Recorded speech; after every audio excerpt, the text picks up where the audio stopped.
Did you know that when Albert Einstein, one of the world's best-known scientists, was born, his family was initially concerned about the shape of his head?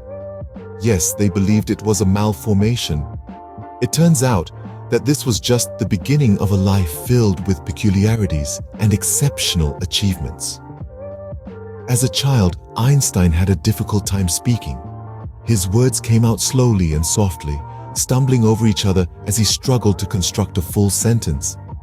It wasn't until he turned 9 that he began to speak normally. But even as a child, his curiosity about the world was insatiable. Imagine being a 5-year-old boy, sick in bed, and your father gives you a compass. As the needle sways, you are utterly fascinated. It always points in the same direction. This seemingly simple interaction sparked Einstein's interest in science. He wanted to understand the invisible forces at play. Einstein's journey to becoming a renowned scientist was not without bumps. He failed his college entrance exam on his first try. While he excelled in science and mathematics, other subjects such as history, languages, and geography presented a challenge. He had to take private lessons and attempt the exam again to secure his place in the university. Despite being a pacifist, Einstein was instrumental in urging the US to build an atomic bomb. He was deeply concerned about the Nazi regime's intentions to create such a weapon, and he offered his assistance in the initiative. However, President Franklin Delano Roosevelt considered Einstein's participation a security risk and declined his offer. After his death, Einstein's brain was preserved and has since been the subject of multiple studies.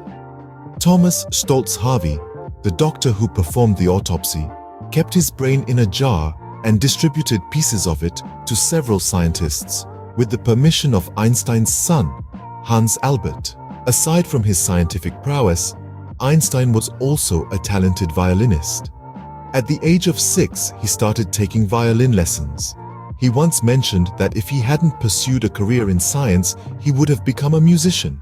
Throughout his life, Einstein held 3 nationalities: German, Swiss, and American.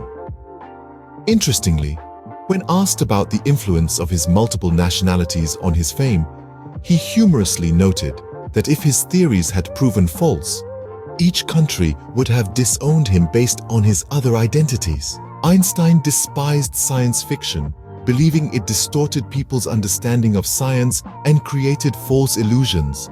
Ironically, years later, his features inspired the creation of Yoda, one of the most beloved characters in Star Wars. In a surprising twist, Einstein could have been Israel's second president.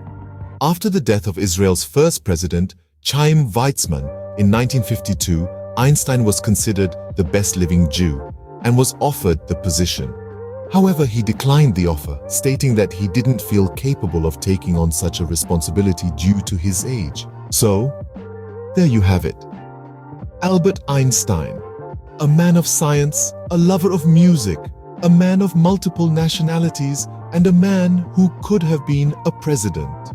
His life was as fascinating and complex as the theories he developed, making him a true icon in the world of science.